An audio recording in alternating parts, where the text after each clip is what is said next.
ദിലീപ് ഏട്ടനാണെന്നാണ് എന്ന് പറഞ്ഞു. ഞാനത് ചെന്ന് പറഞ്ഞു കൊടുത്തു. ഞാൻ പറഞ്ഞു ഇത് വേറെ സ്വപ്നമാണ്, ഞാൻ നായകൻ ദിലീപ് തന്നെയാണ് എന്ന് പറഞ്ഞു. ആ ഒരു പരിചയക്കുറവിന്റെയും പ്രായത്തിന്റെ അവസ്ഥയിൽ ആ കുട്ടിക്ക് അത് മനസ്സിലായി, അവളത് ചെയ്യുകയും ചെയ്തു.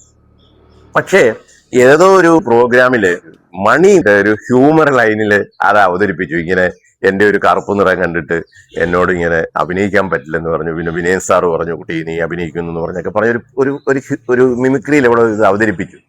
ആ സിനിമ അങ്ങനെ കഴിഞ്ഞു. ദിവ്യ ഉണ്ണി അത് ഒരു പ്രശ്നമില്ലായിരുന്നു, അഭിനയിച്ചിട്ട് പോയി. പിന്നെ ഞാൻ മണിയെ വെച്ച് വാസന്തിയും ലക്ഷ്മിയും പിന്നെ ഞാനൊന്നുള്ള ചിത്രം എടുക്കുമ്പോഴാണ് മണിയുടെ നായികയായിട്ടൊരു പ്രമുഖ യുവനടി അഭിനയിക്കാനായിട്ട് ഞാനിങ്ങനെ ആവശ്യപ്പെട്ടപ്പോൾ എന്നോട് ഭയങ്കര ബഹുമാനത്തോടുകൂടി ഒഴിഞ്ഞു മാറി. ആ ഒഴിഞ്ഞു മാറ്റം എനിക്കത് ഫീൽ ചെയ്തിരുന്നു.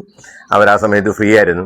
അപ്പോൾ അത് മണിയോട് കൂടെ അഭിനയിക്കാനുള്ള ബുദ്ധിമുട്ടാണ്. അപ്പോൾ അത് ഞാനിങ്ങനെ പറഞ്ഞിരുന്നു. ആ നടി പിന്നെ എൻ്റെ കൂടെ അഭിനയിച്ചിട്ടുണ്ട്, തമിഴിലെടുത്തപ്പോഴൊക്കെ അവർ അഭിനയിക്കുകയും ചെയ്തു. അത് ദിവ്യ ഉണ്ണിയാണ് എന്നുള്ള രീതിയിലാണ് ആ ന്യൂസ് വന്നത്. സത്യത്തിൽ കല്യാണ സൗന്ദര്യത്തിൽ ദിവ്യ ഉണ്ണി എന്റെ നായകൻ ദിലീപ് ഏട്ടൻ അല്ലേ എന്ന് ചോദിച്ചു. ഞാനത് പറഞ്ഞപ്പോൾ അവരൊക്കെ മനസ്സിലാകുകയും ചെയ്തു. പക്ഷേ മണിയുടെ കൂടെ അഭിനയിക്കാൻ ബുദ്ധിമുട്ടുക പറഞ്ഞ നടി അതൊരിക്കലും അല്ല. അങ്ങനെയൊക്കെ സിനിമയിൽ ഉണ്ടാകും, നമ്മൾ പറഞ്ഞിട്ടൊന്നും കാര്യമില്ല. ചിലരുടെ ചില ഒരു നമസ്കാരം, പുതിയൊരു വീഡിയോയിലേക്ക് എല്ലാവർക്കും സ്വാഗതം. വിനയന്റെ വാക്കുകളാണ് നിങ്ങൾ ഇപ്പോഴും കേട്ടതാണ്. നിങ്ങൾ ആലോചിച്ച് നോക്കാറ്, എത്ര വർഷമായിട്ട് ഒരു നടി ഇതിന്റെ പേരിൽ തെറി കേട്ടുകൊണ്ടിരിക്കുന്നുണ്ട്. അന്നൊന്നും ഇദ്ദേഹം എന്ന് പറഞ്ഞാൽ മാന്നൊരു അക്ഷരം മിണ്ടിയിട്ടുണ്ടോ? അതായത് കലാഭവൻ തന്നെ പല വേദികളിലും പറഞ്ഞ് ഒരു സ്ത്രീയെ ഇത്രമാത്രം അപമാനിച്ച ഒരു സംഭവം നിങ്ങളൊന്ന് ആലോചിച്ച് നോക്ക്. അതായത് ദിവ്യ ഉണ്ണി എന്ന് പറയുന്ന ഒരു നടി അങ്ങനെ പറഞ്ഞു എന്ന് പറഞ്ഞ് കലാഭവൻ പല സ്ഥലങ്ങളിലും പറഞ്ഞിട്ടുണ്ട്. അതുപോലെ തന്നെ എന്ന് പറഞ്ഞാൽ പേര് പറയാതെ എന്ന് പറഞ്ഞാൽ പല നടന്മാരും പറഞ്ഞിട്ടുണ്ട്. ഇതൊക്കെ വിനയൻ എന്ന് പറയുന്ന ഒരു പച്ച മനുഷ്യൻ ഇതൊക്കെ കേട്ട് ആസ്വദിക്കുകയല്ലേ ചെയ്തത്. അങ്ങനെ എപ്പോഴെങ്കിലും ഇതൊന്ന് തിരുത്താനോ അല്ലെങ്കിൽ അങ്ങനെയൊന്നും ഇല്ല എന്ന് പറയാനോ പോയിട്ടുണ്ടോ? ഒരുപക്ഷെ എനിക്ക് തോന്നുന്നത് എന്താണെന്ന് വെച്ചാൽ ദിവ്യ ഉണ്ണിയെ ജനങ്ങൾ ഇത്രത്തോളം വെറുത്തിട്ടുണ്ടെങ്കിൽ ആ ഒരു എന്ന കഥാപാത്രം ദിവ്യ ഉണ്ണിയാണ് എന്നുള്ള തരത്തിലാണ് ഇപ്പോഴും ആൾക്കാർ കാണുന്നത്. വിനയൻ ഈ ചാലക്കുടിക്കാരൻ ചങ്ങാതി എന്ന് പറയുന്ന ഒരു സിനിമ എടുത്തപ്പോഴും അതിൻ്റെ അകത്ത് ഇതേ ഒരു പരിപാടി കൊണ്ടുവന്നിരുന്നു. അതിലെന്ന് പറഞ്ഞാൽ ഹണി റോസിനെ വെച്ചിട്ടൊക്കെ നമ്മൾ കണ്ടതല്ലേ. അപ്പൊ അതിലെന്ന് പറഞ്ഞു കഴിഞ്ഞാൽ ഈ ദിവ്യ ഉണ്ണിയെ തന്നെയാണ് എല്ലാവരും കളിയാക്കിയത്, ദിവ്യ ഉണ്ണിയെ തന്നെയാണ് എല്ലാവരും വളരെ മോശക്കാരാക്കിയത്. അന്നൊക്കെ വിനയൻ സാറെ നിങ്ങൾ മിണ്ടാതിരുന്നു. അതായത് നിങ്ങൾ ഇതൊക്കെ ആസ്വദിച്ചുകൊണ്ടിരുന്നു. ഇതൊക്കെ നിങ്ങളുടെ മാർക്കറ്റിംഗ് തന്ത്രമായിരുന്നു. ഇതൊക്കെ നിങ്ങളുടെ മാർക്കറ്റിംഗ്, നിങ്ങൾക്ക് പൈസ പണമായിരുന്നു. ഇന്ന് നിങ്ങൾക്ക് കുറ്റബോധം തോന്നുന്നുണ്ടല്ലേ? അതായത് ആ പൈസ വേണ്ടായിരുന്നു എന്ന് തോന്നുന്നുണ്ട് അല്ലേ?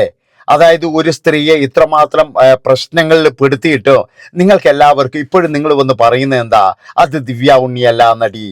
അങ്ങനെ ഒരു സംഭവം ഉണ്ടായത് മണിയുടെയും കൂടി ഇത് അറിവോടുകൂടിയാണ്. മണിയും ഇത് ചില സമയത്തൊക്കെ ഒരു ഹ്യൂമറിൽ പറഞ്ഞിട്ടുണ്ട്. ആ ഹ്യൂമറാണ് കേരളം മുഴുവൻ ഏറ്റെടുത്തുവല്ലോ. അത് കേരളം മുഴുവൻ, അതായത് മണിയുടെ കൂടെ നിന്ന് മണിയുടെ ശാപമാണ് നിനക്ക്, ദിവ്യ ഉണ്ണി എന്തൊക്കെ പറഞ്ഞ ആൾക്കാർ പരിഹസിക്കുന്നുണ്ട്. ഇപ്പോഴും ദിവ്യ ഉണ്ണി അതിന്റെ പേരിൽ എന്തുമാത്രം വേദന അനുഭവിക്കുന്നുണ്ട്. ആലോചിച്ച് നോക്കണം. ഇപ്പോഴെങ്കിലും താങ്കൾക്ക് ഇത് പറയാൻ തോന്നിയല്ലോ, വളരെ നന്ദിയുണ്ട്. കാരണം എന്താ വെച്ചാൽ കുറച്ചും കൂടി കഴിഞ്ഞിട്ട് പറഞ്ഞാൽ മതിയായിരുന്നു. അതായത് ഒരു വ്യക്തിയുടെ ജീവിതമൊക്കെ നശിച്ച് നാറാണക്കല്ലായി കഴിഞ്ഞതിന് ശേഷം പറഞ്ഞാൽ മതിയായിരുന്നു. ഒരു വിനയനും ഒരു കലാഭവനും ലോകത്തേടിയില്ലാത്ത ഒരുപാട് കെട്ടുകഥകളും ഇത് തന്നെയല്ലേ നിങ്ങളുടെയൊക്കെ വിജയം എന്ന് പറഞ്ഞു കഴിഞ്ഞാൽ? ആലോചിച്ച് നോക്ക്. അല്ലാതെ കലാഭവമണിയെ വെച്ചിട്ട് ഇപ്പോഴെനിക്ക് തോന്നുന്നത് എന്താ വെച്ചാൽ കലാഭവമണി ജീവിച്ചിരിപ്പുണ്ടെങ്കിൽ ഇങ്ങേരെ വന്നിട്ട് കട്ടക്കട്ടക്കട്ടക്കട്ടക്കട്ടക്കട്ടാക്കിയെന്നായിരുന്നു. അത്രത്തോളം കലാഭവമണിയെ വെച്ച് മുതലെടുക്കുകയാണെന്നാണ് എനിക്ക് തോന്നുന്നത്. അതായത് കലാഭവമണിയെ പറ്റിയിട്ട് പലതരം തള്ളുകളാണ് ഇങ്ങനെ തള്ളിക്കൊണ്ടിരിക്കുന്നത്. ഒന്നെങ്കിലും തന്നെ കലാഭവമണിയും ഇങ്ങേരും തമ്മിലുള്ള ഈ ചില എന്താ പറയണ്ടേ ഇതിന്റെ പുറകിൽ, അതായത് സിനിമ വിജയിക്കാൻ വേണ്ടിയിട്ട് നമുക്ക് എല്ലാവർക്കും അറിയാലോ, സഹതാപ തരംഗമാണ് ഒരു വിജയത്തിന്റെ ഏറ്റവും വലിയത്. പ്രത്യേകിച്ച് എന്ന് പറഞ്ഞാൽ പണമൊന്നും ഇല്ലാത്ത ആൾക്കാരാണെങ്കിൽ, പണമുള്ള ആളാണ് ഇപ്പുറത്ത് നിൽക്കുന്നതെങ്കിൽ സ്വാഭാവികമായിട്ടും എല്ലാവർക്കും കല്ലെറിയാൻ ഇഷ്ടം എന്ന് പറഞ്ഞാൽ പണമില്ല ഉള്ളവനെ തന്നെയായിരിക്കും. അത് തന്നെയാണ് ഇവിടെ നടന്നത്. ഇവിടെ ദിവ്യ ഉണ്ണി എന്ന് പറയുന്ന ഒരു നടി മാത്രമായതുകൊണ്ടാണ് അവിടെ നല്ല രീതിയിൽ കല്ലേറ് കൊണ്ടത്. അതാണ് നിങ്ങൾ മനസ്സിലാക്കേണ്ടത്. അന്നൊക്കെ വിനയൻ എന്ന് പറയുന്ന ആൾ ഇവിടെ ജീവിച്ചിരിപ്പുണ്ട്, കലാഭവമണി എന്ന് പറയുന്ന ആൾ ജീവിച്ചിരിപ്പുണ്ട്. ഇവര് രണ്ടുപേരും ഒരു അക്ഷരം പോലും മിണ്ടിയിട്ടില്ല. എന്നാൽ ദിവ്യ ഉണ്ണി അല്ല അത് ആരെങ്കിലും എവിടെയെങ്കിലും എപ്പോഴെങ്കിലും പറഞ്ഞിട്ടുണ്ടോ? ഇപ്പോഴും വിനയം വന്നിട്ട് ഓരോരോ കാര്യങ്ങൾ പറയാനുള്ള കാരണം എന്താണ്? അല്ല, എന്തുകൊണ്ടാണ് പറയുന്നത്? ഇത്രയും നാൾ പറയുന്നത് ആസ്വദിച്ചു, ഇത്രയും നാൾ എല്ലാവരും പറയുന്നതെല്ലാം ആസ്വദിച്ചതിന് ശേഷം ഇപ്പോഴും വന്നിട്ട് ഇമാതിരി തോന്നിവാസം പറയുന്നത് എന്തിനാണ്? അതാണ് എനിക്ക് വിനയൻ സാറിനോട് ചോദിക്കാനുള്ളത്. കുറച്ചൊക്കെ ഒരു ജീവിതത്തിൽ ഒരു പക്വത കാണിക്കണം സാർ.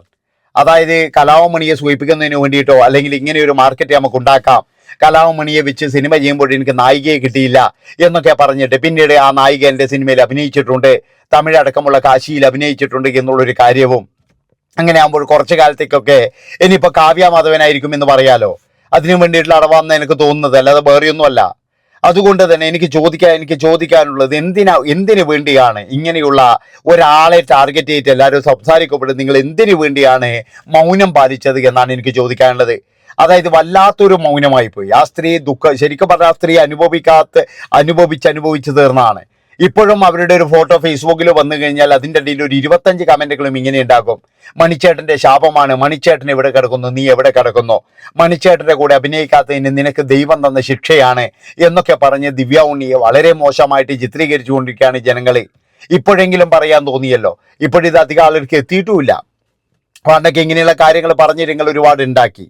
രണ്ടുപേരും നല്ല രീതിയിൽ എന്ന് പറഞ്ഞു കഴിഞ്ഞാൽ സിനിമ മാർക്കറ്റ് ചെയ്യാൻ വേണ്ടിയിട്ട് ഒരു വ്യക്തിയെ, ഒരു സ്ത്രീയെ, ഒരു പാവപ്പെട്ട സ്ത്രീയെ എന്ന് പറഞ്ഞു കഴിഞ്ഞാൽ അവരെന്തോ ഒന്ന് പറഞ്ഞു പോയി എന്ന് പറഞ്ഞിട്ട് അതിൻ്റെ പേരിൽ നിങ്ങൾ അവരെ പിടിച്ച് ശരിക്കും പറഞ്ഞാൽ ജനങ്ങളുടെ മുന്നിൽ ഇട്ട് കൊടുക്കുക ചെയ്തത്. ഇതൊരു വലിയ ക്രൂരത തന്നെയാണെന്ന് ഞാൻ പറയുള്ളൂ. ഒരിക്കലും എന്ന് പറഞ്ഞാൽ ഇത് ന്യായീകരിക്കാൻ കഴിയില്ല.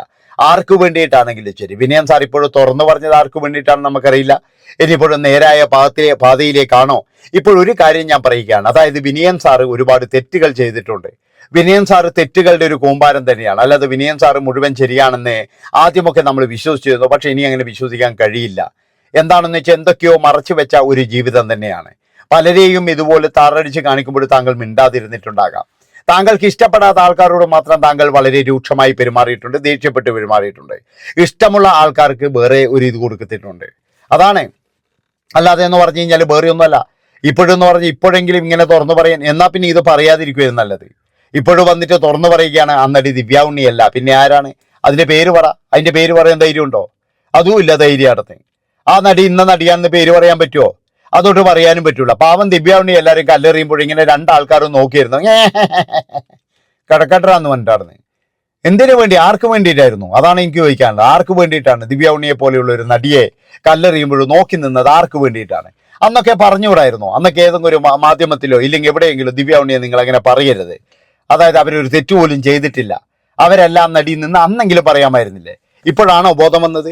അതായത് എല്ലാം കഴിഞ്ഞതിന് ശേഷമാണോ ബോധം വന്നത്? എനിക്ക് അറിയാതുകൊണ്ടിരിക്കുന്നതാണ്. ആർക്ക് വേണ്ടിയിട്ടായിരുന്നു വിനയൻ സാർ? ചോദ്യമാണ്. താങ്കൾ ദിവ്യ ഉണ്ണിയോട് മാപ്പ് പറയുകയോ ഉണ്ടത്? കലാമണിയെ പോലെയുള്ള ഒരു നടൻ. ഇനി എന്തിൻ്റെ പേരിലായാലും ശരി, മണി ചെയ്തതും തെറ്റ് തന്നെയാണ്. മണിയിലൊക്കെ ഇത് കോമഡി ആയിരിക്കും, മണിക്കെല്ലാം കോമഡിയാണ്. പക്ഷേ വിനയം പറയുന്നതാണ് മണീൻ്റെ കോമഡി ആയിരുന്നു, അത് മണീൻ്റെ ഇതായിരുന്നു, മണി പൊതുപ്രവർത്തനത്തിൽ പറഞ്ഞാണ് എന്നൊക്കെ പറയുന്നുണ്ട്. പക്ഷെ ഇത് വളരെ മോശപ്പെട്ട പരിപാടി തന്നെയാണ്. ഇതുപോലെ അതായത് ആ ഒരു സ്ത്രീ തോന്നെ അനുഭവിക്കുക, നല്ല രീതിയിൽ അനുഭവിച്ചിട്ടുണ്ട്. അവരുടെ ജീവിതം മുഴുവൻ എന്ന് പറഞ്ഞു കഴിഞ്ഞാൽ കുട്ടിച്ചോറായത് തന്നെ ഈ ഒരു പ്രശ്നം കൊണ്ടാണ്. നിങ്ങൾ ആ പാവം നിങ്ങൾക്കുണ്ട്, ആ ശാപം എപ്പോഴും നിങ്ങൾക്കുണ്ടാവുന്നേ ഞാൻ പറയുള്ളൂ. അതായത് ഒരു സ്ത്രീയുടെ ശാപം ഉണ്ടാകും. അവരനുഭവിച്ചത്, അവരെ ആ പൊതുസമൂഹത്തെ അനുഭവിച്ചത് മുഴുവൻ അവർ ചെയ്യാത്ത കാര്യങ്ങളാണെങ്കിൽ അത് താങ്കളാണ് ഇനിയിപ്പോൾ അതിൻ്റെ ഉത്തരം പറയേണ്ടത്.